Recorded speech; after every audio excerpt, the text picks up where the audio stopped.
queridos. Tô bem. Tô bem. Fui no médico essa semana e ela estava mais feliz do que eu. Ela falou assim, você tá bem. Eu acreditei nela. Eu falei, posso voltar às atividades normais? Ela falou assim, pode moderadamente. Então eu vim pregar hoje moderadamente, amém? Ela me permitiu dirigir, jogar futebol, saltar de asa delta, pular de helicóptero, essas coisas. Mas eu não vou fazer isso. Vou esperar o tempo certo de Deus. Um tempo atrás, eu passei por um acidente de bicicleta, vocês sabem a história. E nesse tombo de bicicleta, eu fui diagnosticado com possivelmente um tumor no rim esquerdo cancerígeno e por conta disso, eu deveria passar por uma cirurgia ali, ainda dentro do hospital. E Deus me deu a possibilidade, a oportunidade de não ser operado. Olha o Baiano aí, gente. O Baiano está de volta. Nós dois estamos de volta, Baiano. Glória a Deus. Aí, o que aconteceu? Amados, lá no hospital, eles queriam me operar e Deus disse não. Ainda não é hora. Ainda não é hora da cirurgia, então eu tive que aguardar um tempo. Depois eu fui entender por que as coisas acontecem com a gente. O tempo vai passando, você não entende muitas vezes as coisas na hora, não é assim? Mas quando passa um pouquinho, você vai entender. Se eu tivesse sido operado naquela época, todo quebrado, clavícula, espinha, mais a cirurgia abdominal, ia ser muito difícil a recuperação.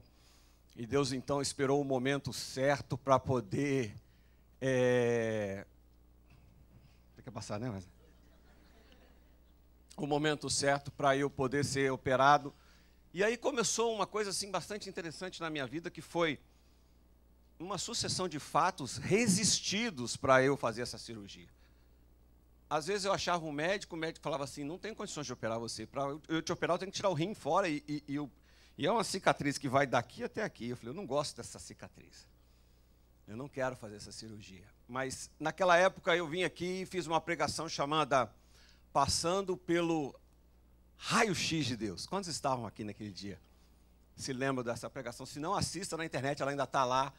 Foi muito impactante ver como é que as coisas que acontecem no mundo natural têm a ver com o mundo espiritual. Davi fez esse pedido, Deus sonda meu coração, vê se tem algum caminho mal, me passa aí um raio-x, me coloca no CAT scan para ver se tem alguma coisa dentro de mim que não está bem. E a rigor todos nós temos. Todos nós temos algo dentro de nós que precisa ser sondado, descoberto, tratado e curado. Amém? Quantos estão entendendo? E eu passei por esse processo. Eu percebi que eu tinha algo na minha vida, um tumor silencioso, porque não tinha sintoma nenhum. Se eu não tivesse caído de bicicleta, repita comigo, ô santo tombo. Foi um tombo tão bem feito, mas tão bem feito, que se eu tentasse fazer de novo, eu não conseguiria fazer o que eu fiz para ir para o hospital e fazer aqueles exames todos e descobrir que eu estava com essa enfermidade, que o médico disse na frente da minha esposa o seguinte, se não descobre em 2 anos, ele estava morto. Ou seja, daqui a 1 ano e meio, vocês teriam um serviço funeral para fazer aqui na igreja, e não ia ser eu o pastor a realizar. Eu ia estar numa posição tanto quanto impossibilitada, mas Deus, pela sua misericórdia e graça, não permitiu, Ele me deu uma sobrevida. Olha que Deus bom. Desde que eu recebi o diagnóstico, eu tenho colocado um sorriso no rosto. O médico ficou muito bravo comigo. Como é que eu estou te dando uma notícia que você possivelmente tem um câncer e você está rindo? Você não está entendendo o que eu estou falando? Eu falei, eu estou entendendo perfeitamente, mas o livramento é tão grande, a sensação de bênção é tão grande que eu não estou muito preocupado com esse diagnóstico aí não. O Deus que começou a boa obra há de completá-la. Então, essa era a minha, naquele momento, a minha alegria, por mais que eu estivesse sofrendo. Aí eu passei 5 meses tentando marcar uma cirurgia, lutando com o seguro. Seguro é um negócio muito complicado nesse país. Carência, aplicação. Aí teve o Obamacare. Se o Obamacare, quem é alguém para não querer, né, amados? Aí eu falei, o Obamacare, eu também quero, eu estou nessa, eu vou operar. Aí o médico disse, eu não aceito o Obamacare. Eu falei, como não? Aí tive que mudar de médico. Aí o outro médico disse, não, eu não opero assim. Aí eu mudei de médico de novo. Foram 6 médicos. Um após o outro. Uma luta. 5 meses e meio. Até achar um que disse, não, isso aí eu opero com o pé nas costas. Bota um aparelho aqui, do lado de fora, vou lá dentro, tiro o seu tumor e vamos embora. Então foi esse. No dia da cirurgia eles ligaram para desmarcar. De tamanha luta que eu passei. Foi nessa época que a gente fez aqueles 21 dias de jejum e oração. Parte dessa magreza que vocês estão vendo aqui foi... Vocês viram? Eu falei, Edivaldinho, estou quase igual você, amado. Eu só quero ter o dom de comer o que você come e manter esse corpinho de bailarino espanhol. Amados, 5 meses de luta intensa. Eu e Raquel, horas e horas no telefone. Teve um dia que me marcou muito, foi o dia que a gente falou assim, tá bom, vamos assinar o seguro. O sistema caiu. E era o último dia. Senão eu só ia ser operado no outro mês. Então passei por muita luta até chegar o dia 19 agora. Por incrível que pareça, faz 2 semanas e meia que eu fui operado de uma cirurgia que os médicos chamam de Major Surgery. Major Surgery, porque operar um rim, quem teve pedra no rim aí sabe que um negocinho desse tamanho faz um sujeito chorar no chão, uma pedra. Imagina tirar um tumor de 3,5 centímetros, que é uma bola de ping-pong. Imagina a dor que esse negócio dá. Eu subestimei essa história de pedra no rim. Faz isso não, né? Porque eu nunca tinha tido. E agora, recentemente, quando eu fui operar, eu estava lá e o médico falou assim, você vai ter uma dor muito grande quando eu introduzir o líquido da anestesia em você. Mas eu vou te dar um remedinho antes. Se você dormir antes, você não vai sentir essa dor. Então, eu falei, Deus, eu não gosto de dor e não gosto de agulha. Aí, quando eles me deram... Porque o processo de cirurgia é um monte de gente em cima de você. Não sei quantos já passaram por uma cirurgia. É anestesista, auxiliar de anestesista, enfermeira, outro enfermeiro, o assistente do médico, aquele multidão de gente ao seu redor falando com você, te perguntando um monte de coisa mesmo, várias vezes. E eu me lembro de ter falado assim, se você dormir antes, você não vai sentir a dor. Eu falei assim, nana, neném, que a anestesia vai pegar. E aí o médico está chegando, está na hora de você apagar. Aí eu falei, apaga, homem. E eu não vi nada, não senti dor nenhuma. Quando eu acordei, eu abri o olho, quando eu voltei da cirurgia, foram 5 horas de anestesia, 3 horas e meia de cirurgia. Quando eu acordei, a sensação... Porque o anestesista falou um negócio que me impactou muito. Ele falou assim, olha, a cada 400 mil anestesias, um morre. Essas conversas realmente edificam muito, não é? Aí, aquela pergunta que não quer calar, faz quanto tempo que morreu o último? Porque se for 399 mil atrás, fala o seguinte, vamos sem anestesia mesmo. Minha esposa teve 3 filhos sem anestesia, eu dou conta de tirar um negocinho no rim sem anestesia, né? Acho que não. Aí eu falei, não, dá essa anestesia aí, vamos embora. Quando eu acordei, eu estava preocupado se eu estava naquela contagem. E eu olhei, e minha preocupação era se estava todo mundo vestido de branco. Aqui nos Estados Unidos não é igual no Brasil. Que quem volta do Brasil de uma anestesia geral, o susto é grande, porque lá está todo mundo vestido de branco. Até o cara se situar para saber onde é que ele está realmente. Porque quem tomou anestesia num desses 399 mil e acordou num lugar todo mundo vestido de branco. Mas não era o meu caso. Eu olhei, acordei assim, né, meio... com a boca seca, olhei, estava uma vestida de azul, uma outra vestida de verde, e Raquel. Falei, não, então eu não estou no céu, eu estou aqui ainda. Falei, me dá água, pelo amor de Deus, vamos tomar água, porque eu já voltei, estou curado em nome de Jesus. E agora, 2 semanas atrás, não, 1 semana atrás, não, 2 semanas atrás, não, agora, recentemente, 4 dias atrás, eu fui lá no hospital. Ia sair o resultado, porque a cirurgia que eu passei é mais ou menos comparando com uma cesárea. Né? Quem fez cesariana aqui sabe do processo dolorido que é a recuperação. Anda encurvado, sente dor, tem gases, né? Toda essa história aí, sim ou não? Então, passei por esse processo e a cesárea, a diferença minha para uma cesárea é que a mulher pare um neném e ele vai para a incubadora e eu pari um tumorzinho, um monstrinho e ele foi para a biópsia. Eu não vi a cara do baby. Eu só sei que ele não tinha nem braço, nem perna, nem nada. Era uma bolinha encapsulada, isso foi uma bênção. Deus me abençoou em todos os momentos mesmo. E o baby foi para a biópsia. Ia sair o resultado da biópsia antes de ontem, ou quarta-feira. E eu fui lá, a médica estava super animada, dizendo assim, tem uma boa notícia para te dar, era câncer o seu tumor. Aí eu falei assim, essa é a boa notícia?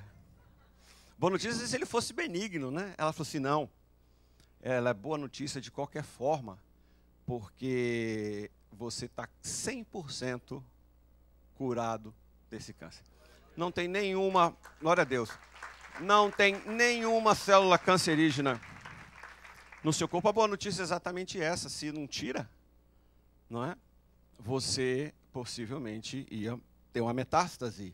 E metástase, não sei quantos sabem, é um diagnóstico terrível, porque dependendo dos órgãos que a metástase alcança, e hoje mais do que nunca a gente tem ouvido a palavra câncer. Há 30 anos atrás, eu tenho 46 anos. Há 30 anos atrás, quando a gente escutava um diagnóstico de câncer, em 90% dos casos as pessoas morriam.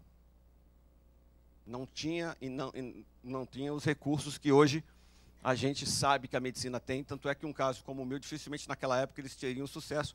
E Deus hoje, pelo avanço da medicina, tem curado, sarado, e uma série de pessoas que têm câncer ou que tiveram câncer têm sido curadas hoje muito mais do que 30 anos atrás. Isso realmente é uma bênção. Mas quando eu preguei sobre passando pelo raio-x de Deus, é porque eu entendi, Deus falou muito comigo naquela época, que quando a gente passa por algo físico, tem algo espiritual paralelo acontecendo na nossa vida. Existe essa relação. Quando você passa por uma crise no trabalho, tem uma crise espiritual acontecendo na sua vida. Quando você passa por uma crise migratória, tem uma crise emocional acontecendo na sua vida. Elas estão todas interligadas e nós não conseguimos desassociar uma coisa da outra. É tudo linkado. Infeliz é aquele que acha que não, que é só na área migratória que ele está em crise. Não é. Ou aquele que está passando por uma enfermidade, sem esquecer, se esquecendo que muitas vezes aquilo é um resultado de algo que Deus está tratando na minha vida. Então, quando eu passei pelos raios-x da vida, pelos CAT scans e pelos exames de imagem, Deus falou algo comigo, como ele falou com Davi. Davi fez esse pedido para Deus, e Deus atendeu esse pedido, lá no Salmo 26, e lá no Salmo 139, ele fala, quando Deus me sondou, olha o que eu descobri. E o Salmo 139 é lindo, ele vai falar que aonde ele poderia estar, que Deus não estivesse, nele não poderia se esconder em lugar nenhum. Ele descobriu que Deus estava à frente, atrás, a mão de Deus estava sobre a sua cabeça. Ele descobriu o propósito de Deus para ele, que todos os dias da sua vida estavam escritos num livro. Davi tudo escreveu quando ele descobriu o raio-x de Deus. Ele passou por esse lugar e Deus então fez uma cirurgia em Davi. E eu, como recentemente passei por uma cirurgia, e eu estou voltando a pregar logo, um pouquinho tempo depois, o título da mensagem de hoje, eu quero que você leia comigo. Veja que nome sugestivo, leia para mim, por favor, passando. Mais uma vez. Esse é o melhor médico que existe. Jeová Rafá. Ele, quando decide te operar, é a melhor coisa que pode acontecer na sua vida. Passar por uma cirurgia de alguém tão especializado. Esse médico que me operou, e eu vou fazendo um paralelo do que eu vou pregar e do que me aconteceu, ele era um dos maiores especialistas em cirurgias de rim da Flórida. Deus me levou lá para esse lugar, amados. E ele realmente tirou o tumor sem colocar a mão nele, na minha barriga. Foi tudo por instrumento, é tudo por garrinha. Ele fica atrás de um monitor, só jogando joystick, pega o rim para cá, tudo lá, cortou. E ele disse assim, a cirurgia foi muito difícil. Quando ele saiu, ele disse para a Raquel, a cirurgia foi muito difícil, mas com um sorriso daqueles orgulhosos, eu disse assim, foi um sucesso. Consegui remover tudo e ainda preservei. Foi o único dos 6 urologistas que eu encontrei que disse para mim assim, o rim vai ficar lá. Eu estou com os 2 rins. Glória a Deus. Então, eu falei, Deus, o que significa espiritualmente essa cirurgia que eu passei? E Deus falou assim para mim, sabe o quê? Essa convicção que ele gerou no meu coração. Vários homens da Bíblia passaram por cirurgias. E eu vou dizer para você, você também. Quando você nasceu, você passou por uma cirurgia de parto. O parto é uma intervenção cirúrgica da natureza, em alguns casos, outros do homem, do médico. E eu falei, Deus, quem é que foi operado na Bíblia? Aí ele falou assim, Adão. Adão, Deus colocou ele para dormir. Presta atenção aqui em Gênesis 2:21. Então o Senhor Deus fez o homem cair em, repita comigo, profundo sono. Eu sei que às vezes seu marido tem isso, seu filho adolescente tem isso também, mas esse profundo sono aqui significa anestesia geral. Porque um profundo sono e você fizer um corte na barriga, o seu marido acorda, sim ou não? Depende, né? Seu filho adolescente acorda? Acorda. Então, profundo sono é anestesia geral. Enquanto este dormia, enquanto este estava anestesiado, tirou-lhe uma das costelas, fechando o lugar com carne. E a gente sabe isso aqui, essa história, foi quando Adão volta da cirurgia e olha e fala, uau, a sua esposa, amado, por incrível que pareça, foi tirada de dentro de você. Isso aqui é um padrão. Não, mas a minha não, pastor. Eu peguei lá na cidade a laço. Foi difícil, ela fez muito doce, não queria casar comigo. Gastei um dinheirão em jantar, anel, para conseguir. Tinha concorrente. Tive que me livrar dos concorrentes. Alguns eu matei, outros eu expulsei, mas eu consegui casar com ela. E Deus está revelando aqui através da sua palavra. Ele tirou ela de você. Vocês são um só. Olha para a pessoa que está do seu lado aí. Se for sua esposa, você fala assim, você é osso do meu osso, carne da minha carne. Amém? Aí eu falei assim, joia, Deus, quem mais foi operado? Aí teve uma revelação. Sabe qual foi a revelação? Deus me mostrou na palavra que um sujeito chamado Abraão também foi operado. E isso foi para mim, eu nunca tinha pensado, nunca tinha percebido esse texto que eu vou ler para vocês hoje, essa história que eu vou contar, porque para mim, Abraão tinha recebido uma palavra, sai da sua terra, vou fazer você uma bênção, e ele saiu. Essa era a ênfase de Abraão, ele seria pai de uma nação muito grande, a gente sabe a história. Mas Abraão passa por uma crise muito grande, porque ele saiu aos 75 anos de idade da sua terra natal. Quando ele está com 99, ou seja, um garotão,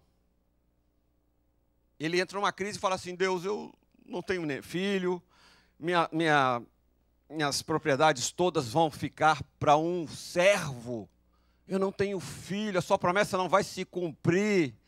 Aí Deus falou assim, Abraão, eu vou fazer um filho na Sara com você, você vai produzir um filho na Sara. Sabe qual foi a reação de Abraão, mano? Ele riu. Ele riu. A gente pensa que só Sara riu, né? Quem riu primeiro foi Abraão.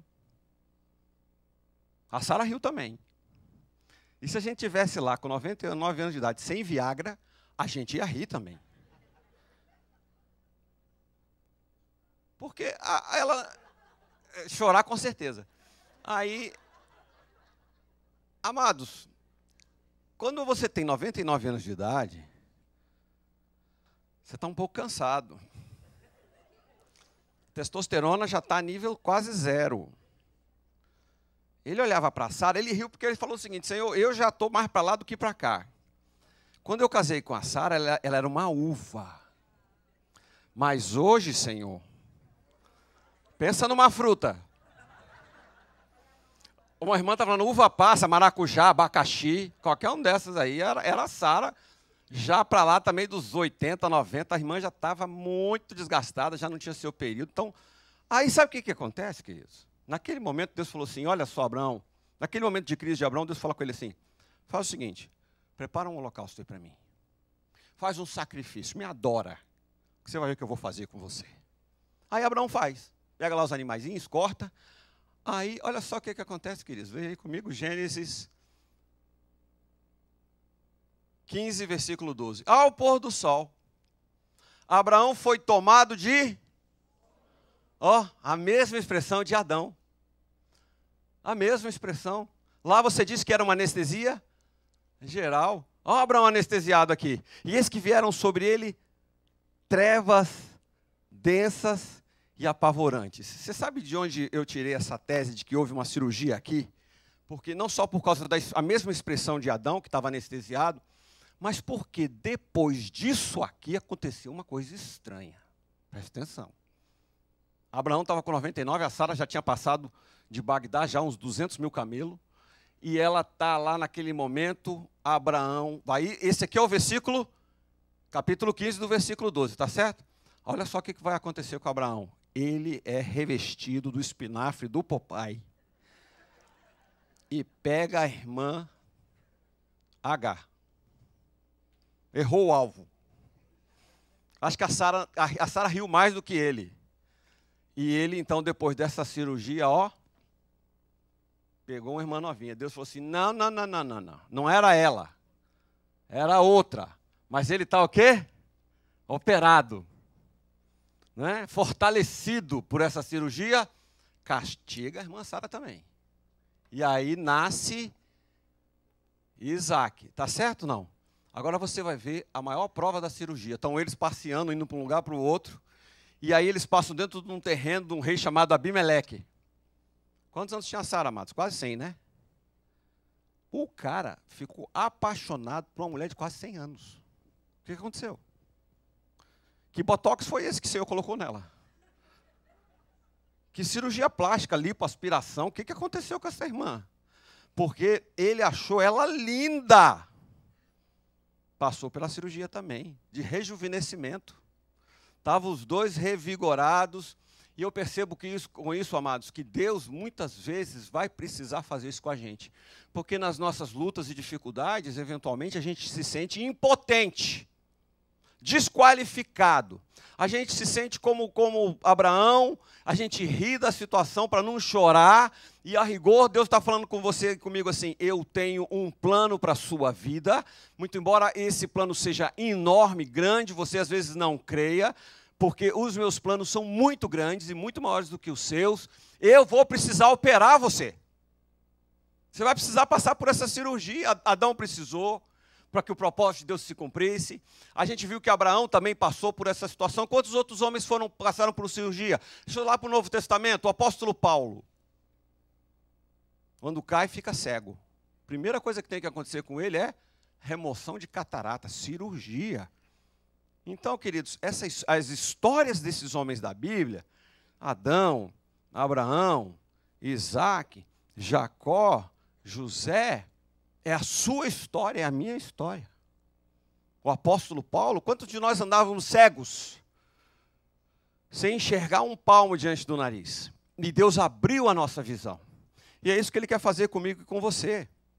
Essas histórias, porque sabe por quê, queridos? Todos nós somos Abraãozes, Jacózes, Isaques, Joséses, todos nós. Essa é a história da minha e da sua vida. Amém? Quantos estão entendendo? Todas as vezes que você estiver diante de uma situação difícil na vida, como foi essa que aconteceu comigo, Deus quer plantar um sonho aí dentro. Porque é mais fácil, a terra está remexida, você está quebrantado, você está mais sensível, é a hora que você é operado mais facilmente. Deus quer plantar uma visão no seu coração. Deus quer plantar um sonho no seu coração. E Deus, quando nos opera, Ele revela em nós a nossa verdadeira identidade. Você tem esse quadradinho aí, por favor, leia mais uma vez, por favor. Deus quer nos operar. Mais uma vez. Quando nós nascemos lá no império das trevas, essa não é a nossa identidade verdadeira. Essa é uma identidade caída. Em muito tempo nós achamos que nós somos estes. Nossa referência e o padrão é aquele lá. Mas Deus está falando assim, não. Antes de você nascer no império das trevas, eu te fiz no império do reino do Filho do seu amor. Só que você caiu no mundo caído. E quando você passa por essa cirurgia de transformação de identidade, você descobre quem nós somos, na verdade, quem Deus gostaria que nós fôssemos e quem Deus prometeu que seríamos. Quem somos nós, quem Deus gostaria que nós fôssemos e quem Deus prometeu que seríamos. E eu quero fazer um paralelo, Deus, nesse período que eu tive recuperando, ainda estou, não é? Mas eu já decidi que eu quero ficar com esse corpinho agora. Teve irmão que falou assim, pastor, onde é que você fez essa cirurgia que eu vou lá fazer também? Eu não fiz lipoaspiração não, mano. Não é? E aí, quando você passa por esse processo você aprende coisas, e eu mergulhei na história de José nesse período aí. Eu assisti com a minha família o seriado, eu fui ler na Bíblia a história de José, eu mergulhei na vida desse homem, e eu descobri que José também foi operado. E que a cirurgia de José parecia com a minha, e que eu também, como você, precisamos aprender com esse irmão que passou por essa cirurgia tão profunda, que esse paralelo é a minha história e a história da sua vida. Lê Gênesis 30, 22 comigo. Então Deus lembrou-se de Raquel. Deus ouviu o seu clamor e a tornou fértil. A Raquel tinha um problema, uma enfermidade. Precisava de cirurgia? Sim. Ela engravidou e deu à luz um filho e disse: Deus tirou de mim a minha humilhação. A cirurgia de Deus é uma bênção. Diga, a cirurgia de Deus é uma bênção. Deu-lhe o nome de José e disse: que o Senhor me acrescente ainda outro filho. Acontece um problema aqui com Raquel. Ela teve a visão de engravidar. Engravidou. Deus fez uma cirurgia nela. Consertou o seu útero. Sim ou não? Ela ficou feliz. Mas ela estabelece o seu propósito de vida a geração de um outro e único e exclusivo filho. Quantos estão entendendo o que aconteceu com Raquel? Ela falou assim: Deus me deu outro filho. Ela estabeleceu com a sua própria boca o tempo de vida dela. Porque olha o que aconteceu com Raquel. Quando nasceu Benjamim, ela tentou botar outro nome. Ela tentou botar Benoni. E aí Benjamim falou assim: não, esse nome não é bom não. Nome bom é Benjamim. Sabe o que acontece com a Raquel? No parto, ela morre. Quando você vai ver o que ela disse antes, você fala assim: ah, ela pediu para morrer quando ela tivesse outro filho. Porque ela disse: Deus me dê ainda um outro filho, e não profetizou nada além disso. Ela estava estéril ainda em alguma outra área da sua vida. E ela então encurta a sua vida. E é interessante notar também que não é só Raquel que era estéril, não. Todas as mulheres dos 3 patriarcas eram estéreis também. Sara era, Raquel era e Rebeca era. E Deus curou a esterilidade de todas elas. Isso eu aprendo, essa cirurgia é uma cirurgia padrão. Talvez um dia você vai se sentir estéril. Não dou frutos, Deus. Não só na questão dos filhos naturais, mas às vezes dos filhos espirituais, às vezes de conseguir algum recurso financeiro, intelectual. Você se sente muitas vezes impotente. Deus está falando comigo, com você aqui. Agora, nesse momento, preste atenção. Levante sua mão assim. Deus quer curar a sua esterilidade. Isso é um padrão. Se o teu casamento é estéril, Deus quer intervir cirurgicamente neste casamento.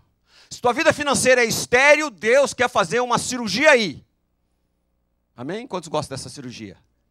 A minha cirurgia é boa, né? Mas em qualquer área da sua vida, Deus quer intervir para te trazer uma vida abundante em filhos. Amados, o vídeo está pronto? Então, solta aí a história de José em 7 atos.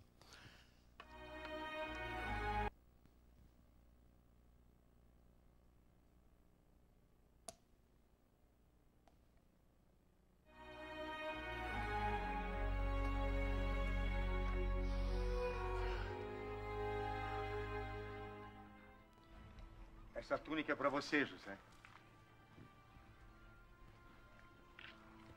Para mim? É linda. Mas o que significa isso? Por que José ganhou essa túnica, pai? E para os outros filhos? O que o senhor tem para dar? De hoje em diante, José não fará mais o serviço pesado. Meus irmãos, como procurei vocês? Achei que tivessem quem? Eu trouxe mantimentos, comida. Você veio atrás da gente, não veio? Mas não foi só para trazer mantimentos, não. Não! Não!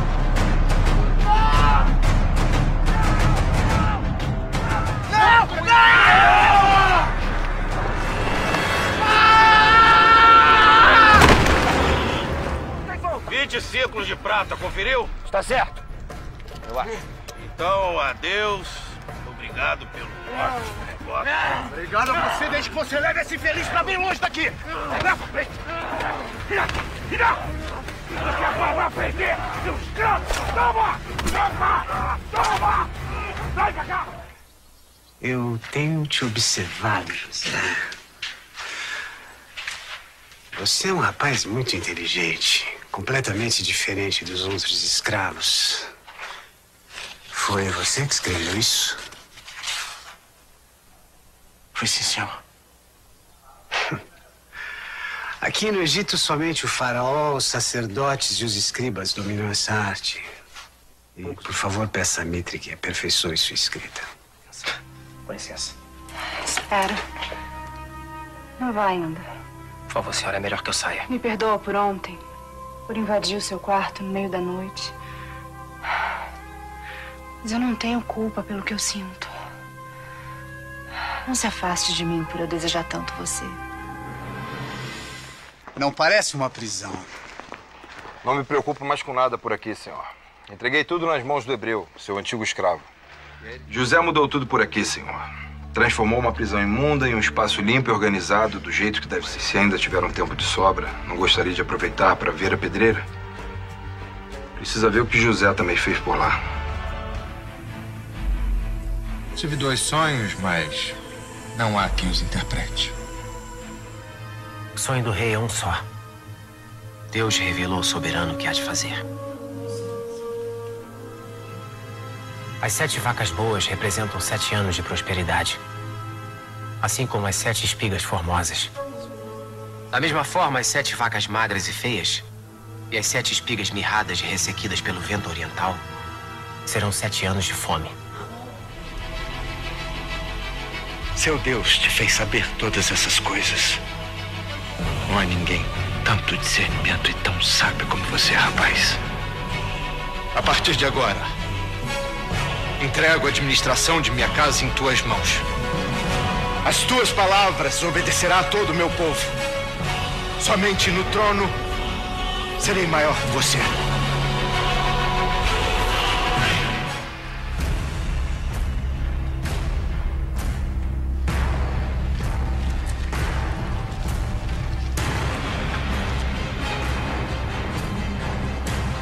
Nosso pai só acredita no que José fala. Que ele? Fala a verdade. Os meus irmãos já estão se virando contra mim. Você é o único em que eu posso confiar. No meu sonho, cada um de nós estava amarrando um feixe de trigo no campo.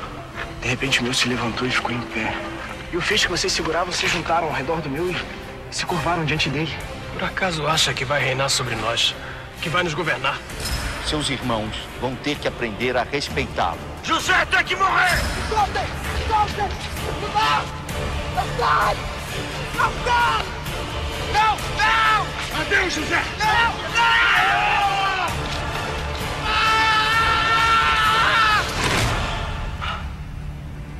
José, você está bem?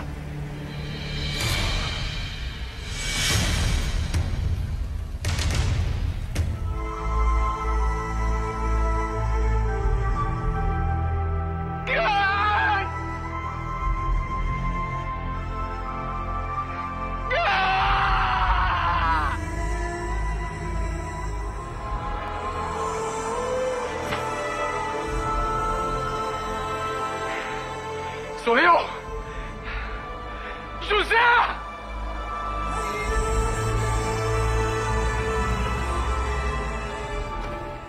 Por favor, não fiquem tristes. Não se culpem. Não briguem uns com os outros por terem me vendido como escravo. Porque para a conservação da vida, Deus permitiu que eu viesse para esse lugar. Deus me enviou na frente de todos para garantir sua descendência e preservar suas vidas através de um grande livramento. Por isso não foram vocês que me mandaram para cá, e sim Deus, que me colocou como conselheiro de Faraó. Eu vou cuidar de cada um de vocês, meus irmãos. Eu prometo.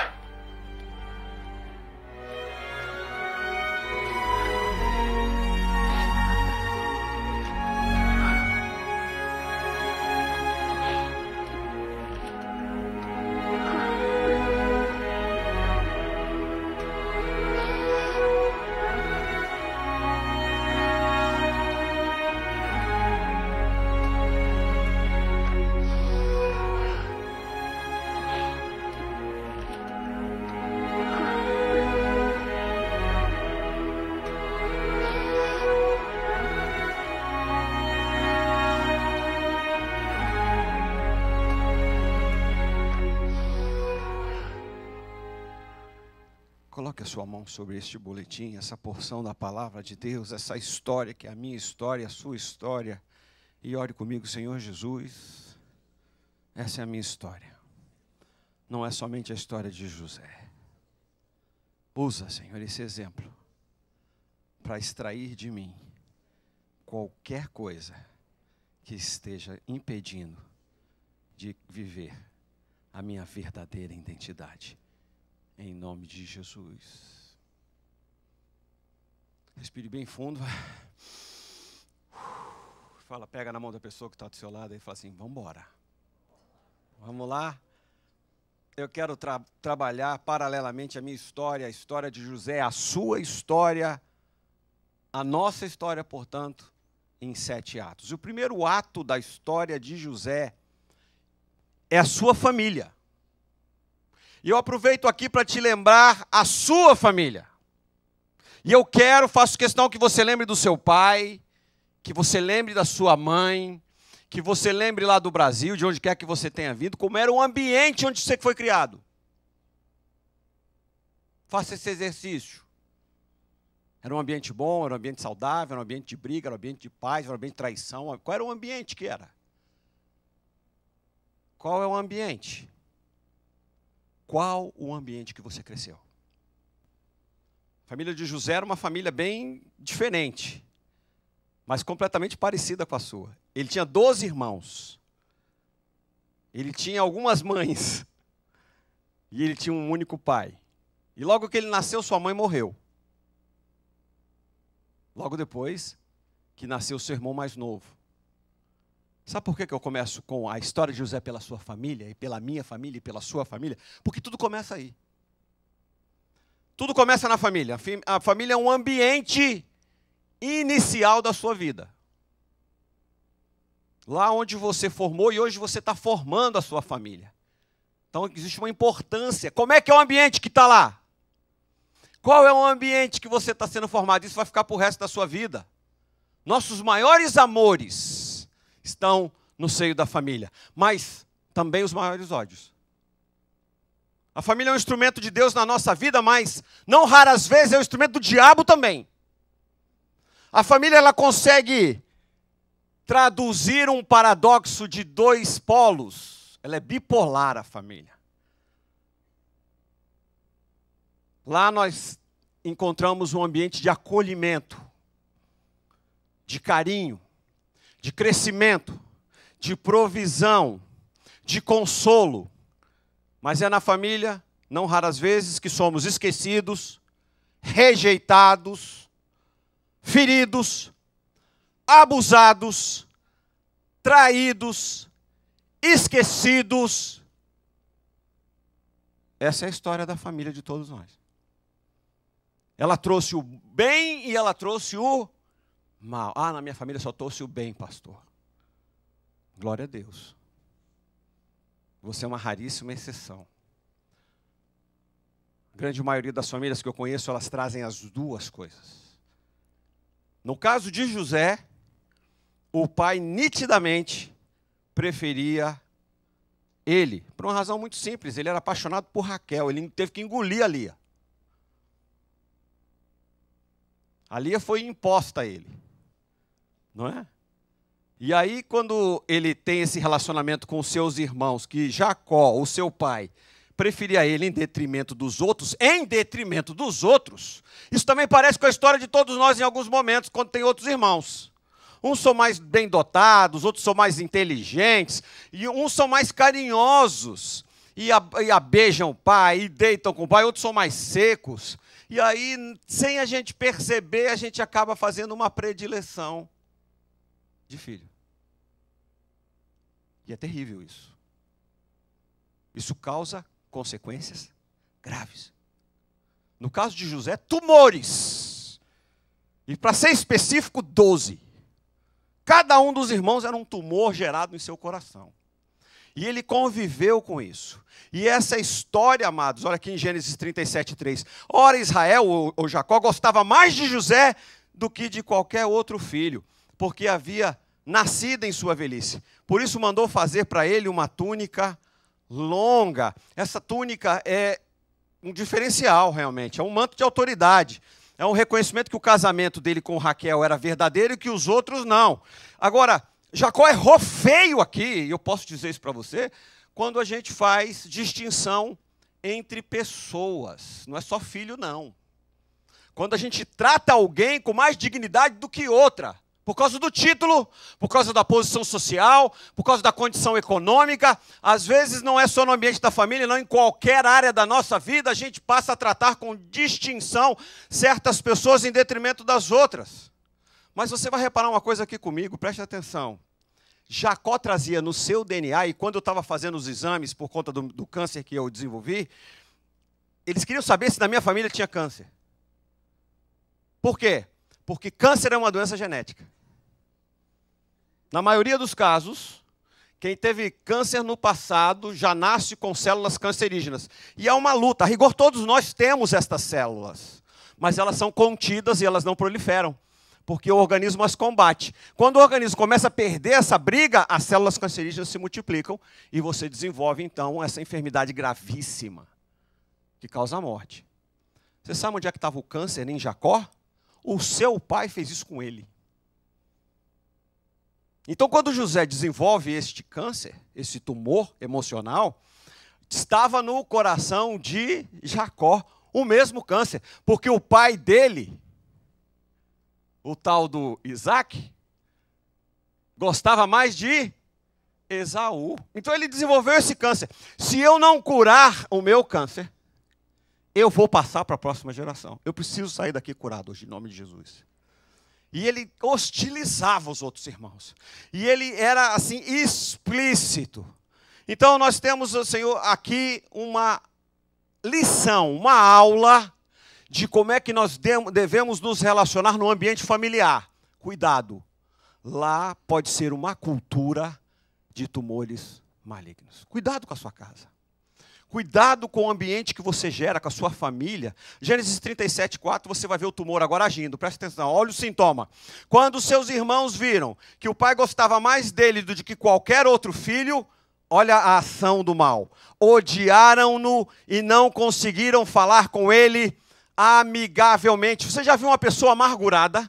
Você já viu uma pessoa triste? Você já viu uma pessoa negativa? Possivelmente isso aí é uma reação, um sintoma de uma enfermidade dentro da alma que o corrói e está matando essa pessoa. Disse para vocês que os médicos volta e meia me perguntavam qual era o sintoma que você tinha dessa enfermidade. Eu dizia para eles, nenhum. Não sentia nada. Às vezes, amados, nós temos inimigos silenciosos dentro de nós e que estão nos matando. E que vem de uma coisa chamada relacionamento familiar. Às vezes, seu relacionamento com a sua esposa é tão truculento, é tão difícil, que aquilo começa a te enfermar, te magoar, te entumorizar, e aí você começa a ficar amargo, você começa a ficar negativo, e as suas respostas já não são respostas positivas, a sua vida começa a ser uma enfermidade. Está entendendo o que eu estou falando, queridos?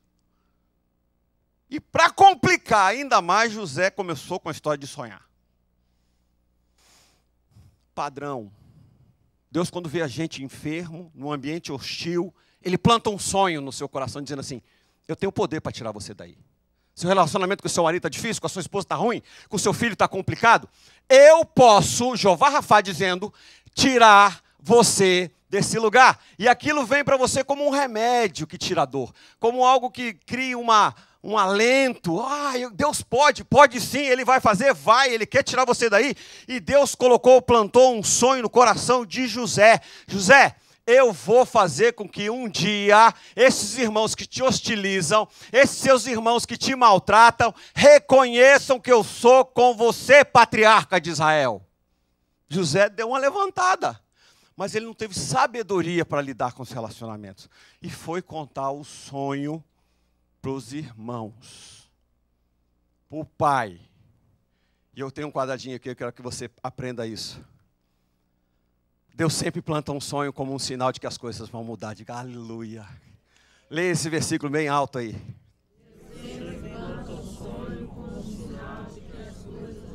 Planta esse sonho na pessoa que está do seu lado. Vai falar para ela.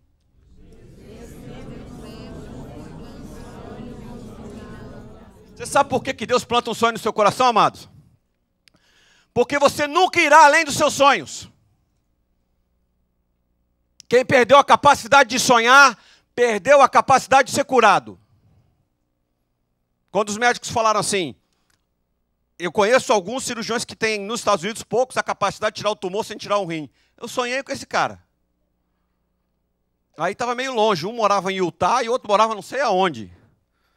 Porque eles me deram a referência dos caras que tinham essa capacidade. Mas andando no urologista, um para cá, outro para cá, falaram, não, tem um em Miami. Me deram o nome de 2. Um era indiano, outro era americano. Eu falei, eu vou no indiano. Porque se veio da Índia até aqui, meu amado, aprendeu a falar inglês, my friend. Eu falei, se aprendeu a falar my friend, é bom. Para chegar nesse homem foram uns 10 assessores, de tão importante que o cara era. Tanto de gente, ele era o chefe do departamento de urologia. Pensa num homem importante. Ficou 1 minuto comigo e falou assim, eu tiro esse negócio aí fácil. Falei, glória a Deus, é um homem de Deus. Bora, Raquel, é esse aí. O segundo ato que eu quero tratar com vocês da vida de José é o sofrimento de José. Sofrimento de José. Gênesis 37, 17b, assim José foi em busca dos seus irmãos e os encontrou perto de Dotã, mas eles o viram de longe e antes que ele chegasse planejaram abraçá-lo, amá-lo, irmão ama irmão. Não, planejaram matá-lo. Pensa num ódio. Lá vem aquele sonhador, diziam uns aos outros. Quando Rúben ouviu isso, tentou livrá-lo das mãos deles, dizendo, não lhes tiremos a vida. Chegando José, seus irmãos lhe arrancaram a túnica longa, que Jacó deu a ele, agarraram-no e jogaram no, diga, poço, que estava vazio e sem água, mas nem por isso deixou de ser um poço, e nem por isso deixou de ser um lugar inóspito, desconfortável, terrível, mas um bom ambiente para uma cirurgia. Um bom ambiente de tratamento. Um bom ambiente em que o sofrimento se instala e que, portanto, nessas horas só tem uma coisa a fazer: sonhar. Sonhar com a cura. Sonhar com a libertação daquele poço. Sonhar com a restauração dos relacionamentos com seus irmãos. Eu sei e vou dizer isso para você. Para mim serve também e serve para qualquer um. Volta e meia nós já caímos nessa história de poço aí. Todo mundo aqui tem uma experiência de poço para contar. Um lugar escuro, difícil, só, jogado lá. Não havia outra solução a não ser olhar para cima e buscar aquele que do alto tem poder para tirar e tirou todos os homens da Bíblia que um dia foram parar nesse lugar. E não foram poucos que foram para lá serem operados por Deus. Começa uma história de sofrimento, mas começa também uma história de cura na vida de José. Quantos dão glória a Deus? E esse é um padrão na nossa vida. Nunca me senti no poço não, pastor, mas vai sentir. Não, está amarrado. Não, não é assim. Eventualmente é para lá que nós vamos, para sermos operados. Quando eu entrei na sala de cirurgia, Raquel não pôde entrar. Ali eu estava só, com os enfermeiros, enfermeiras e médicos. Mas era só. E eles tiveram que me aguardar. E eu imagino que aquele momento é um momento eterno. E eu sei que naquela hora muitas pessoas da igreja sabiam que eu estava sendo operado. Muitos. E estavam orando a Deus. Esse culto de hoje é um culto de ação de graça, um culto de agradecimento a essas orações incansáveis. Teve gente que a gente chamou a igreja para jejuar por mim, eu estava tendo muita dificuldade para chegar nessa cirurgia, e eu chamei a igreja para jejuar num convite, a igreja toda abraçou, 21 dias de jejum e oração, sedacá.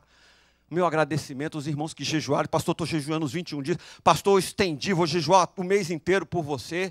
Meu muito obrigado pelas orações. Teve gente que mandou test message de fortalecimento. Vai, pastor, força! Deus é contigo, homem valente. Vai, você sai dessa. Você está no buraco, mas você vai sair daí já já. Teve gente que ligou. Teve gente que apareceu lá no hospital. Teve gente que nem ligou, nem apareceu, mas orou. Teve gente que não fez nada. Queima esse, Jesus. Dá um coração de carne para esse homem. Eu só sei uma coisa. Quem jogou Davi? Quem jogou José? Quem jogou José naquele poço foram seus irmãos. Eu não sei quem te jogou nesse poço, ou se você está se sentindo lá. Eu sei que em alguma área das nossas vidas a gente se sente assim meio empossado. Eu só sei de uma coisa. Deus tem poder para te tirar daí.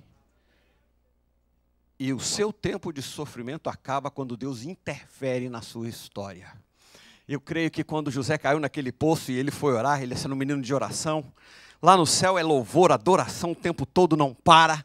Na presença de Deus tem anciãos e anjos, cantores e instrumentos maravilhosos. Quando José caiu no poço, ele falou, para!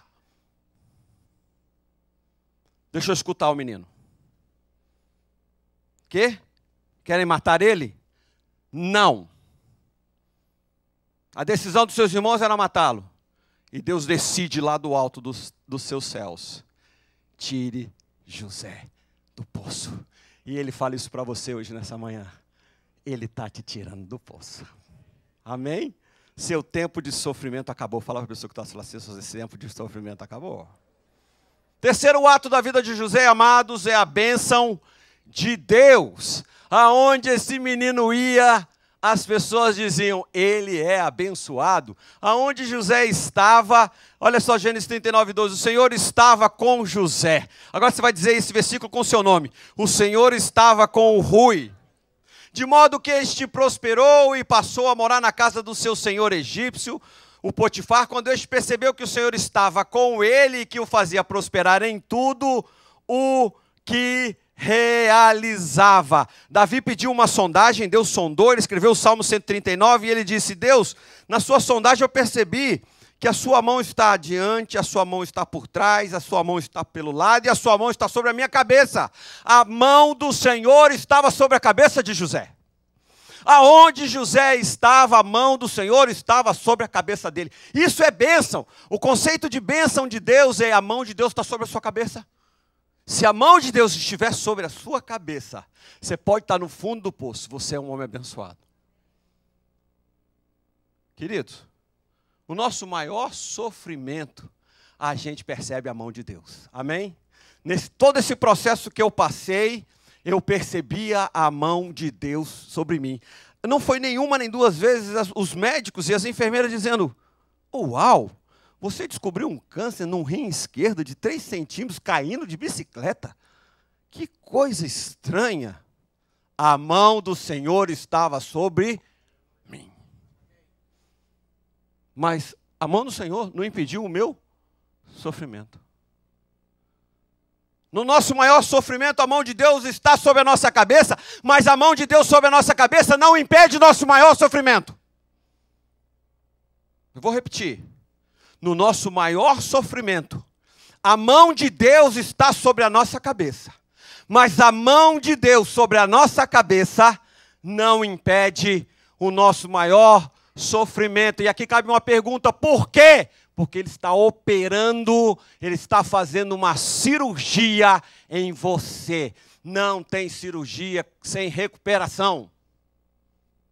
Quando eu saí eu ia falar do coma. Isso foi o Edinho, né, Edinho? Mas eu fiquei, de uma certa forma, em coma durante 5 horas, né? Que você fica lá cheio de entubado, cheio de coisa. Quando eu saí dessa situação, amados, eles diziam para mim assim, cuidado agora. Porque você pode complicar a sua vida na recuperação. Então faça todo o procedimento de recuperação. Porque, muito embora tenha sido uma cirurgia de sucesso, a mão de Deus precisa continuar na sua cabeça. Não tira ela não. Em todas e quaisquer circunstâncias, a mão de Deus tem que estar sobre a sua cabeça. E às vezes a mão de Deus não sai, mas a gente tira. A gente sai debaixo da mão de Deus. Quando a gente quebra princípio, quando a gente não está de acordo, em unidade com a cobertura de Deus sobre as nossas vidas. Mas eu aprendi uma coisa muito forte para mim. Muito forte para mim. Que Isaías também aprendeu. E ele diz na sua palavra que desde os tempos antigos ninguém ouviu, ouvido nenhum percebeu, olho nenhum viu um Deus além de ti que trabalha para aqueles que nele esperam. Dá um glória a Deus aí, um forte aleluia. Deus trabalha a seu favor. Ele é o seu médico. E lá vai José no quarto ato, a tentação de José. Amados, a Bíblia diz, Gênesis 39, versículo 6, e isso aqui mostra que a Bíblia foi escrita por homens, porque José era atraente de boa aparência. Um homem nunca acha o outro homem bonito. Acha assim, né? Simpático. Ele é simpático. Mas José, segundo as mulheres, ele era o quê? Como? Ele era um pão. E pão é bonito, é? Mulher tem cada gosto, né?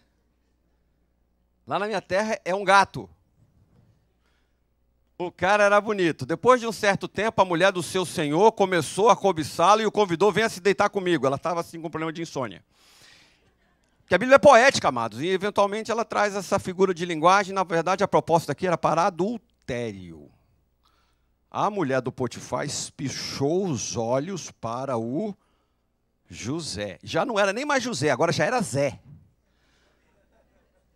José quando ele chegou, agora é Zé para cá, Zezinho, Zezinho.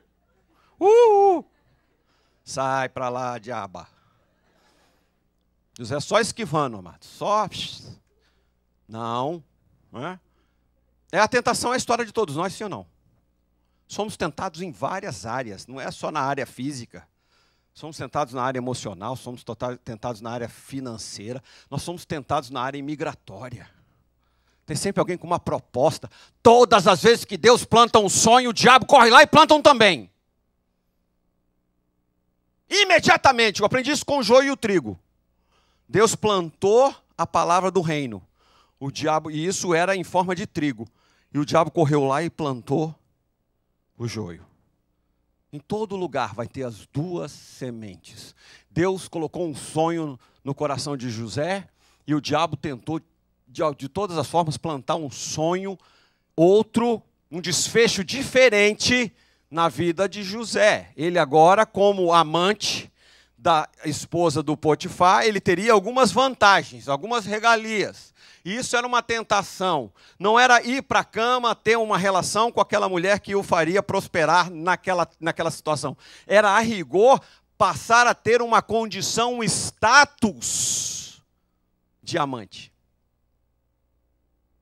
Ele seria o outro. Aqui começou aquela história, a dona Patifona e os seus 2 maridos. Essa mulher, amados, muito bonita, provocou nele uma tentação, com certeza, porque além de bonita, ela era a mulher do alto funcionário do escalão do governo. Ela tinha as perucas todas que ela queria ter, as maquiagens todas, as Mary Kays todas da época, não é? Qualquer coisa que ela quisesse, ela estava super produzida. E, amados, já tenho 46 anos, já tenho uma certa experiência. Agora está tendo no Brasil uma campanha sobre negócio de estupro.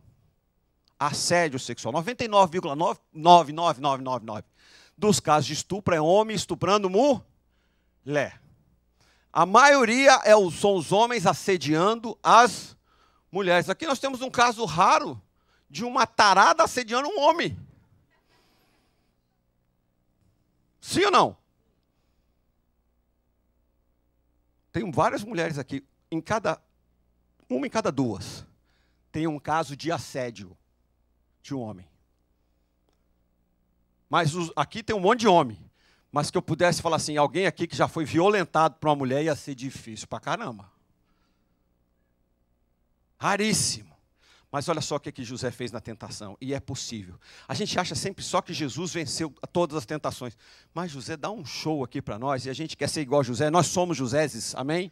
Gênesis 39:8. Mas ele se recusou e lhe disse: meu senhor não se preocupa com coisa alguma em sua casa, e tudo que tem deixou aos meus cuidados. Ninguém desta casa está acima de mim. Ele nada me negou, a não ser a senhora, porque é mulher dele.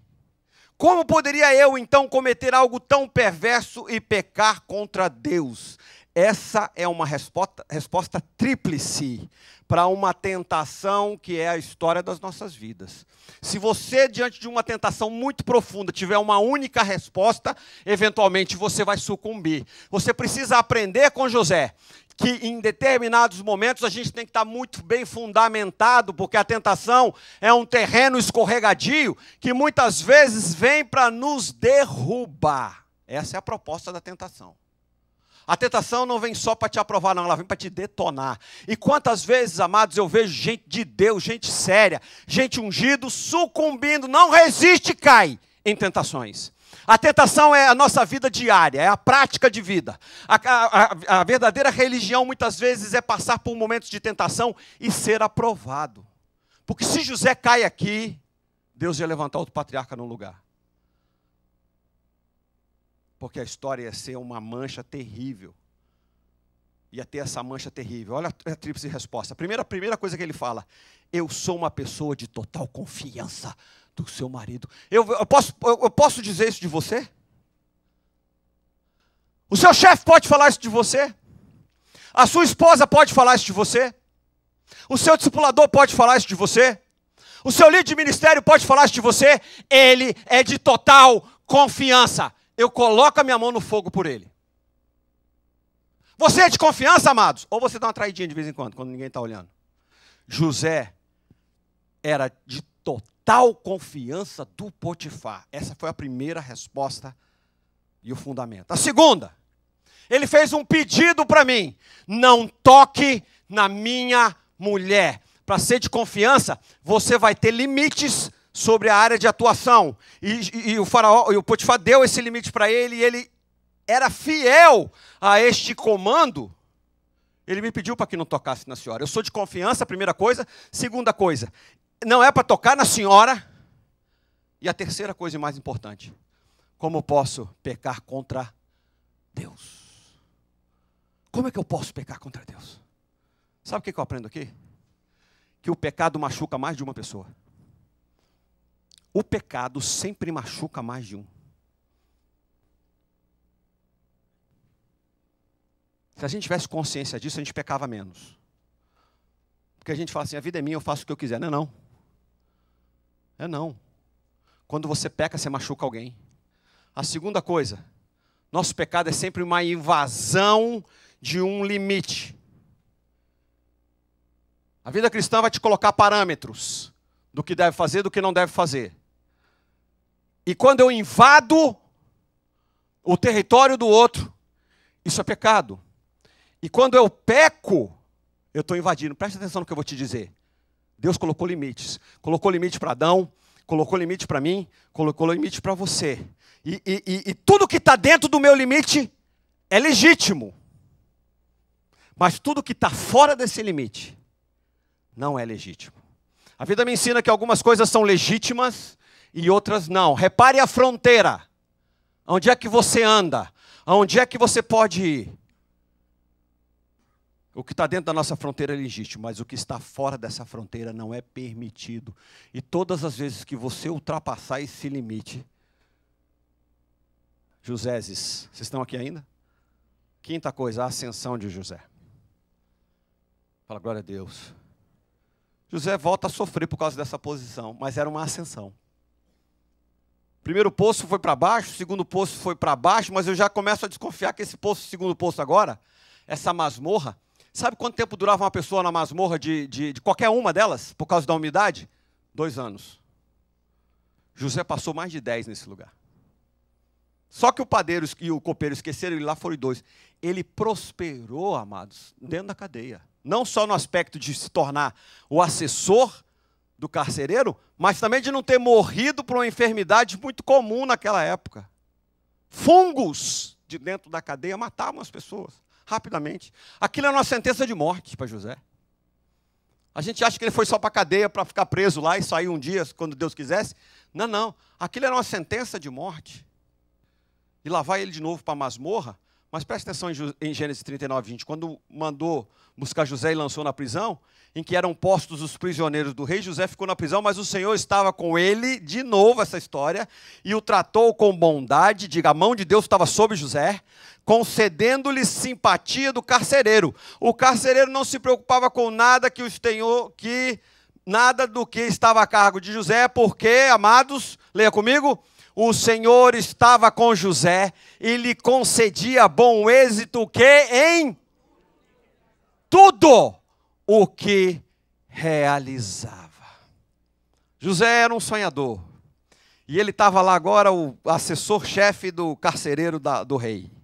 E tudo estava sob os seus cuidados. E por ele ser um sonhador, o copeiro e o padeiro, que tiveram sonhos, que foram parar na cadeia, contaram um sonho para José. E a Bíblia diz que o propósito está escondido no coração do homem. Deus já colocou aí instrumentos e ferramentas para o seu propósito ser realizado. Isso não precisa acontecer, isso já aconteceu, é só você olhar para dentro de você mesmo. As coisas vão acontecer dentro do padrão que você já está acostumado. É óbvio que tem um sobrenatural de Deus, então ele interpreta o sonho e diz, um vai sair daqui a 3 dias e o outro vai morrer. E acontece exatamente como José falou. E aí você sabe a história, não foi só o padeiro e o copeiro que sonharam, o faraó também sonhou. E você sabe a história das vacas magras, das espigas gordas comendo as espigas magras, das vacas magras comendo. E ninguém soube decifrar este sonho, mas José já tinha agora uma notoriedade. José virou uma celebridade, sabe aonde? Lá no cárcere. E essa celebridade de José fez com que o faraó escutasse do copeiro que José tinha esse dom. Só que eu fico pensando como foi difícil tirar José da cadeia. Porque o copeiro deve ter falado isso com certo constrangimento. Olha, eu conheço uma pessoa lá na cadeia, aonde? Onde é que essa pessoa está? Presidiário, não é nem ex-presidiário, é presidiário. Nosso mundo preconceituoso trata qualquer pessoa com essa palavra presidiário com um certo preconceito. E o faraó tinha então essa situação para tratar. O copeiro estava constrangido, como é que é um presidiário? Mas espera aí, presidiário por quê? Aí agora foi uma situação mais complicada ainda. Porque o Potifar mandou ele para lá. Quem é o Potifar, amados? O chefe da guarda dele. Como é que uma autoridade desautoriza a outra? E isso seria um complicador enorme para o faraó. E talvez ele quisesse entender mais, né? Isso aqui é uma elucubração minha. E o que ele fez para estar lá? Ele fez, foi uma coisa pouca. Foi uma bobagem. Ele deu em cima da mulher do seu comandante. Dava para tirar José de lá? Dava? Dava não. Tinham muitos fatores obstantes, mas o que eu me surpreendo aqui é com a intervenção cirúrgica de Deus, com a decisão de não querer saber qual é o background, de não querer saber o que impede, quais são os argumentos, o que aconteceu. Eu só sei de uma coisa, o faraó disse assim, eu não quero nem saber, traz este homem para cá. É isso que Isaías também aprendeu. Antes que houvesse dia, eu era. E ninguém há que possa livrar alguém das minhas mãos. Agindo eu, quem impedirá? Manda trazer esse homem! Manda trazer esse homem! Traz ele para mim! E José, cheio da unção, da bênção de Deus, era para estar traumatizado, chorando, cheio de tumor, que nada. Deus, quando traz uma pessoa, amados, dessa forma, Ele tem um requinte de fazer certas coisas. Mandou José fazer a barba, tomar banho, na jacuzzi imperial. Fazia mais de 10 anos que ele não sabia o que era banho. Devia estar branco, igual eu fiquei depois da cirurgia. Quando eu olhei no espelho, eu falei, meu Deus, isso é um fantasma? Jesus, bota sangue nesse homem. Raquel, faz um suco de beterraba para mim, pelo amor de Deus. Eu estava assim meio parecido com um fantasma, porque eu perdi muito sangue na cirurgia. José estava meio assim como eu, pós-cirurgia. Mas aí fizeram a barba do homem, pentearam ele, puseram ele na frente. Ele falou, você pode interpretar o sonho? Ele falou assim, eu não, mas o meu Deus pode. Ele já vem comigo nessa história de sonho já tem um tempo. E aqui eu quero trazer um negócio, já é a minha penúltima ato, e a gente já está concluindo, é que José vai decifrar pelo poder de Deus o sonho do faraó. Mas ele não fez só isso. Porque a bênção do Senhor enriquece, não acrescenta dores. Amém? Ele já estava num processo de ascensão. E sabe o que ele faz? Ele não só interpreta o sonho, mas como ele estabelece um plano de governo. Ele sugere um plano de governo. E o faraó, quando escutou o plano de governo, falou assim, peraí, você é o cara que interpreta, você é o cara que sugere o plano de governo. Você é o primeiro-ministro. E aqui tem algo tremendo em Gênesis 41, 39. Disse, pois, o faraó a José, uma vez que Deus lhe revelou todas essas coisas, não há ninguém tão criterioso e sábio como você. Você terá o comando de meu palácio e todo o meu povo se sujeitará às suas ordens. Você pode dizer um aleluia? Somente em relação ao trono serei maior do que você. Em seguida o faraó tirou do dedo o seu anel selo e colocou no dedo de José. Mandou vestir o linho fino e colocou uma corrente de ouro em seu pescoço. Disse ainda o faraó a José, eu sou o faraó, mas sem a sua palavra ninguém poderá levantar a mão nem o pé em todo o Egito. O faraó deu a José o nome de Zafenate-Paneia. Ele deu por mulher Azenate, filha de Potífera, sacerdote de On. Por que eu chamei este momento não de ascensão, mas de crise? Porque José nitidamente era próspero em tudo que ele fazia, a ascensão era uma marca dele. Mas agora, eu estou percebendo aqui que está acontecendo algo na vida de José. E eu já disse aqui, vou repetir. Deus coloca um sonho no seu coração, o diabo vai e planta outro. Está entendendo? Se você não tem sonho nenhum, eu desconfio que você não esteja nem vivendo mais. Deus quer restaurar o sonho hoje na sua vida. Amém?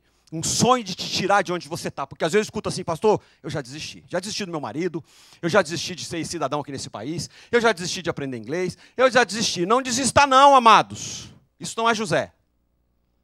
Se você quer sair daqui com essa unção de José hoje, fala, diga eu quero, de ser próspero em tudo, que a mão do Senhor em tudo te faça prosperar, aprenda com José aqui uma coisa. Eu tenho que receber essa capacidade de sonhar de volta. Agora, o que eu estou vendo o faraó fazer aqui? O faraó falou assim, uau, Deus é com você. Presta atenção, pessoal. Troque a roupa dele. Lembra que ele recebeu uma túnica de Jacó e que foi tirada? O faraó está colocando uma túnica nele também. Diga, está recebendo a revelation? Era para ele estar restaurando a túnica de Jacó, que vinha de Abraão, mas o faraó correu e botou a dele. Botou um turbante, sinal de autoridade também. Botou um colar de ouro, olha a ostentação faraônica. Está entendendo, mulheres? Aí o anel selo, sabe o que significava esse anel selo? Quando o faraó escrevia, derretia-se a cera, colocava em cima daquele papiro e o anelzão, ó, em cima da cera quente, deixava a marca do imperador. O dedo de autoridade agora era de quem? De José. Você sabe, em outras palavras, o que José recebeu do faraó? Uma unção. Ele não tinha só a mão de Deus sobre a sua cabeça agora.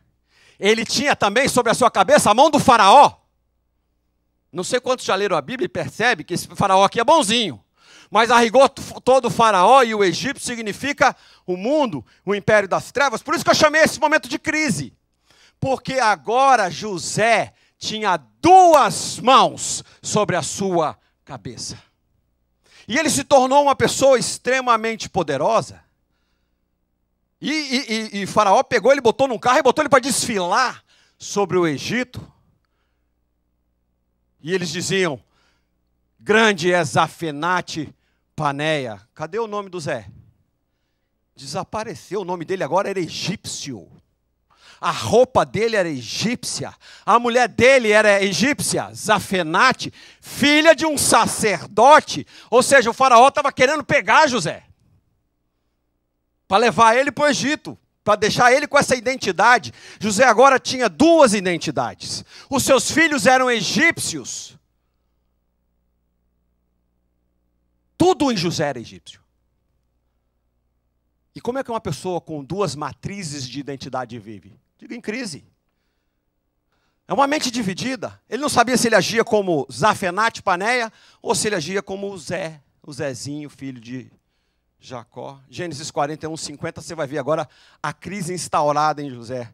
Antes dos anos de fome, Azenate, filho de Potífera, sacerdote de On, deu a José 2 filhos.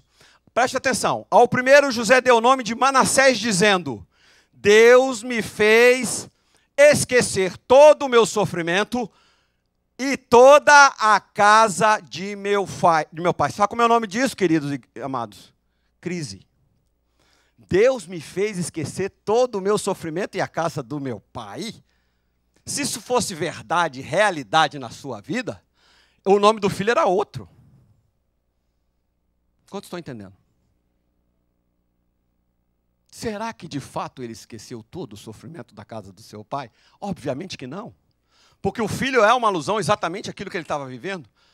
E ele teve o segundo filho, Efraim, dizendo: Deus me fez prosperar na terra onde tenho. Presta atenção no tempo verbal que está aqui.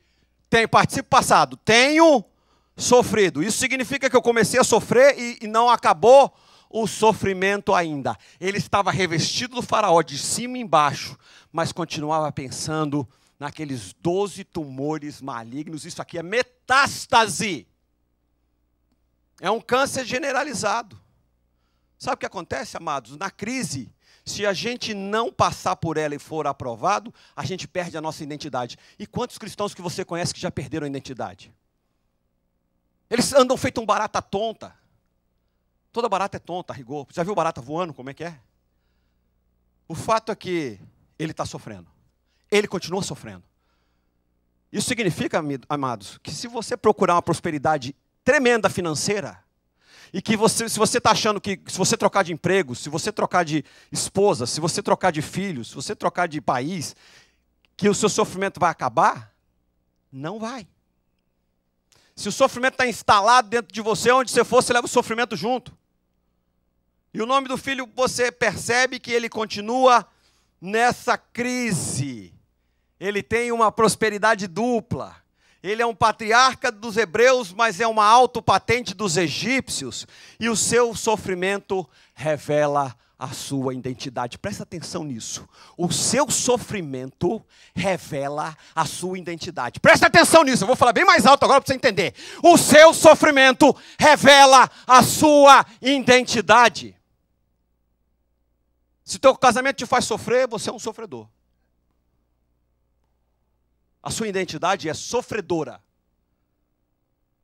Você pode ter o faraó inteiro colocando a mão sobre a sua cabeça. O melhor carro dos Estados Unidos, a melhor mansão dos Estados Unidos, o melhor barco é sofredor. Mas Deus quer curar a sua vida. Todo tumor deve e pode ser removido. Diga aleluia. Toda enfermidade tem cura. Repita isso. Toda enfermidade tem cura. Toda e qualquer sofrimento deve acabar. E eu quero profetizar: seu sofrimento acaba hoje. Hoje, Deus decidiu localizar o seu tumor ou seus tumores, diagnosticá-los e removê-los da mesma forma que Ele fez comigo. Hoje eu sou um testemunho. Onde eu for, eu tenho um testemunho para contar. E pense numa pessoa que tem essa gratidão, esse reconhecimento e esse carimbo. Igual José. O meu tumor foi removido. Vamos para a cura. Nesse último ato, Deus vai trazer de volta o passado para que ele seja perdoado. Vai trazer o câncer para fora para ser arrancado. Gênesis 42:8, José reconheceu seus irmãos. Por causa da fome eles tiveram que ir para o Egito. Mas eles não o reconheceram. Não reconheceram por uma razão muito simples. Ele não era José mais, ele era Zafenate Paneia. Ele falava outro idioma. Ele falou com seus irmãos usando um intérprete. Ele estava com a maquiagem do Egito. Lembrou-se então dos sonhos que tiveram a respeito deles e disse: aqui tem uma revelação profunda. Nós precisamos lembrar dos sonhos que Deus tem a nosso respeito. Repita isso: eu preciso me lembrar dos sonhos que Deus tem a meu respeito. Põe a mão só sobre a cabeça. Fala, eu preciso me lembrar dos sonhos que Deus tem a meu respeito. Agora põe a mão na cabeça da pessoa que está ao seu lado. Assim, Deus precisa te lembrar dos sonhos que Deus tem a seu respeito. E aí quando ele lembrou de tudo isso, ele falou, glória a Deus, aleluia. Não, ele disse, vocês são espiões. Vieram para ver aonde a nossa terra estava desprotegida, por uma razão muito simples, não é que José estava com raiva deles. Ele queria saber se aqueles irmãos eram os mesmos. Se eles tinham mudado. Se eles continuavam cancerígenos também. E ele começa um jogo. É a história de espião, então me prova, tem um irmão que ficou lá, traz esse menino. Não, mas a gente perdeu um outro irmão, se a gente trouxer menino, a gente mata o pai. Ah, vocês têm um pai, e aquela coisa toda. E ele executa esse jogo, ele prende um lá e manda os irmãos irem lá. E Jacó chora e fala, meu Deus, vou perder esse agora também. Filho de Raquel também, ou seja, irmão do mesmo pai e da mesma mãe. E aí quando eles voltam, Gênesis 45, a essa altura José já não podia mais conter-se diante de todos que ali estavam, e gritou, façam sair a todos. Assim ninguém já estava mais presente quando José se revelou a seus irmãos. E ele se pôs a chorar tão alto, que os egípcios ouviram e a notícia chegou ao palácio do faraó. Então disse José a seus irmãos, eu sou José, meu pai ainda está vivo? Mas os seus irmãos ficaram tão pasmados diante dele, que não conseguiam responder. Quando eu estava assistindo esse seriado, estava com todos os meus filhos, estavam também. Amados, eu fui invadido por um choro tão grande. Para não dar muito vexame, eu comecei a tossir. Que foi, pai? Você engasgou? Eu falei, não. Engasguei nas lágrimas, amado. Porque coisa linda é o perdão. José é curado pela experiência do perdão. E ele chora tão alto para me ensinar você. Perdão arranca pedaço. Dói mesmo. Chora mesmo. Grita mesmo. Não tem perdão fora desse ambiente. Ele sai de trás do disfarce, ele arranca a mão do faraó. Ele tira o colar de ouro. Ele muda o idioma. Ele tira aquela capa poderosa, aquele anel. E ele passa pela experiência do perdão. E esse é o bisturi de Deus. Esse é o instrumento que Deus usa para fazer incisões precisas na sua alma e arrancar de lá tumores promovidos por relacionamentos destruídos, fracassados. E ele grita bem assim, cheguem mais perto, disse José aos seus irmãos em Gênesis 45:4. Quando eles se aproximaram, disse-lhes, eu sou José, seu irmão, aquele que vocês venderam ao Egito. E aqui, amados, eu aprendo como é que se faz perdão. A gente não sabe. Sabe como é que a gente trata perdão? Quando alguém te magoa? Sabe como é que você senta com seu marido, com a sua mulher, com seus filhos? Olha só, eu vou te perdoar, mas presta atenção, o que você fez, hein? Você fez isso, você fez aquilo outro, você gritou, você bateu, você comprou, não era para comprar, você vendeu, não era para vender, e começa a dar uma série de razões por que você está perdoando. Mas eu não vejo nada disso em José.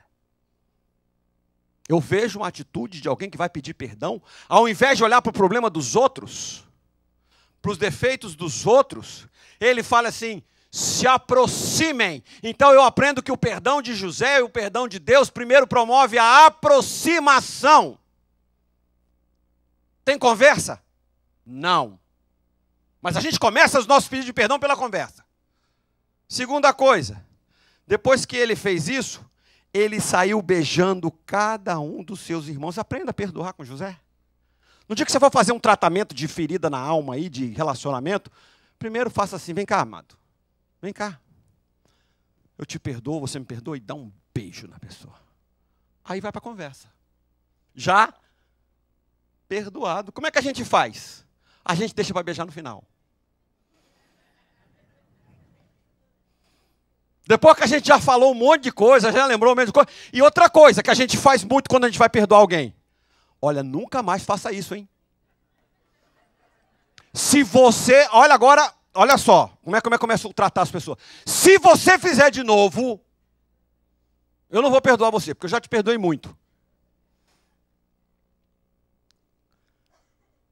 Perdão prescinde de conversa. Perdão não precisa de conversa. Perdão precisa de aproximação e beijo. De abraço. Aí a conversa, vai ter conversa, pastor? Vai. E essa boa conversa depois, sabe como é que ela é? Não é assim, ó. Poxa, quando vocês jogaram na cova, foi difícil, viu? Que eu bati a cabeça, tinha escorpião lá, eles quiseram me pecar. Depois eu fui vendido para aquele cara, ele me bateu, deu cada chicotada em mim. Não é essa a conversa de José com seus irmãos. Sabe qual é a conversa de José com seus irmãos? Não é para o passado, é para frente. Como é que está papai? Traz ele para mim. E ele fala um negócio tremendo, e essa é a conclusão. Agora não se aflijam, não se recrimine por terem me vendido para cá. Pois foi para salvar a vida que Deus me enviou adiante de vocês. A cirurgia nos olhos de José agora, como de Paulo, fez ele perceber que nada do que aconteceu foi por acaso e nem por obra dos seus irmãos. Em tudo, Deus estava presente. José agora está curado porque ele consegue ver a ação de Deus na sua vida. Ele não tem mais a influência do sofrimento, ele não tem mais a influência da dor. E quando Jacó morre, acontece um negócio tremendo nessa história que muita gente não percebe. Os irmãos voltaram a ficar com medo de José. E eles falaram assim, agora aquele perdão dele lá vai por água abaixo, papai não está mais aqui. E aí os irmãos mandaram um recado para José. Falou, olha, agora que papai morreu, eu sei que talvez você esteja muito magoado com a gente, queira até nos matar. Quando José escuta isso, já passado algum tempo que eles estavam morando no Egito, sabe o que José faz? Chora de novo. Chora outra vez. Em Gênesis 50:19 ele diz assim, José, porém, lhes disse, não tenham medo, agora já tinha morrido. Estarei eu no lugar de Deus? Vocês planejaram mal contra mim, mas Deus o tornou em bem para que hoje fosse preservada a vida de muitos. Por isso, não tenham medo. Eu sustentarei vocês e os seus filhos. Leia comigo. E assim os tranquilizou e lhes falou amavelmente. Como é que José falou com eles? Amavelmente. Todas as vezes que você estiver curado, você vai receber essa capacidade de falar amavelmente. Um animal ferido trata muitas vezes um ao outro com dor, com rigor, com hostilidade, mas alguém curado é amável. E é Deus que decide tudo. E não quer que a gente tenha nenhuma enfermidade. Preste atenção no que José está falando em outras palavras, e aqui eu concluo. Quando vocês fizeram algo para mim, vocês estavam escrevendo a minha história, participando da minha história com atos e escrevendo essa história. Só que José aprendeu uma coisa, eu quero que você aprenda também. Tá ligado? Enquanto a circunstância escrevem a sua história, Deus escreve a dele. Deus escreve a dele. E do jeito que Deus escreve, é muito superior ao jeito que as pessoas e as coisas e as circunstâncias escrevem a nossa história. E quando eu olho para Jesus, lá na frente eu dou um salto na história, eu percebo que Jesus escreveu a história dele no meio da humanidade com o sangue do seu filho. Presta atenção na tinta. Aquela mesma caneta que lá no Egito eles tinham que, permanent marker, pintar de vermelho os umbrais das portas. Jesus quer que a gente agora saiba, tenha consciência dessa cura. Mas mais do que isso, que a gente saiba que a história de Deus tem sido escrita na nossa vida com a caneta e o sangue do Cordeiro. Vamos ficar de pé?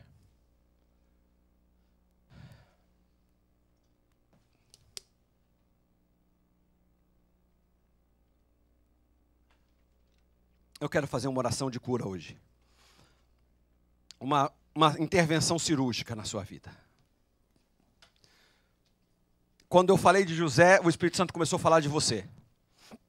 Tenho certeza disso. Quando eu falei da família, quando eu falei dos 7 atos, quando eu falei da família, quando eu falei do sofrimento, quando eu falei da bênção de Deus na vida de José, quando eu falei da tentação de José, quando eu falei da ascensão de José, quando eu falei da crise de José, e quando eu falei da cura de José, eu estava falando de cada item desse, de cada ato desse na minha vida. Porque eu passei por crises, eu me vi em momentos abençoados, eu me vi em momentos de tentação, essa é a minha história. Mas eu não tenho nenhum medo de errar, de dizer que essa também é a sua história. E que porventura alguém aqui tenha dentro de si algum tumor. No caso de José eram mais de 12. Era uma metástase. Mas que a gente aprendeu que não adianta colocar uma pedra em cima, deixar para lá, dizer que está curado porque a gente prosperou. Porque a gente tem agora a unção do Egito sobre as nossas vidas. José me ensinou muitas coisas, muitas coisas. Porque no final da vida de José, José está curado. Hoje o diagnóstico da minha vida é de cura também. E eu sei que essa unção está sobre mim. Eu sei que essa unção está sobre a igreja. Pastor Judson, quando esteve aqui segunda-feira passada, disse que essa igreja, as pessoas iam chegar aqui de maca, enfermas, e que elas seriam curadas no nome de Jesus. Eu estou sobre esta palavra. Mas eu sei também que alguns relacionamentos aqui, a história de vida dos casamentos, dos filhos, no trabalho, ou em qualquer que seja, é a história de relacionamentos muitas vezes enfermos. Tumores se desenvolveram aí. E se Deus falou com você, eu queria fazer um convite para você fazer igual José. Se aproximar. Enquanto eles cantam, se aproxime. E aí eu quero te chamar para viver a experiência do perdão. Para viver a experiência do beijo. Para viver a experiência da unção de Jeová Rafá sobre a sua vida. Revelando e curando tumores. Extirpando de uma vez por toda qualquer oportunidade de morte que porventura uma enfermidade dessa venha trazer. Enquanto a gente canta, você vai sair do seu lugar. Se você deseja hoje receber essa cirurgia na sua vida.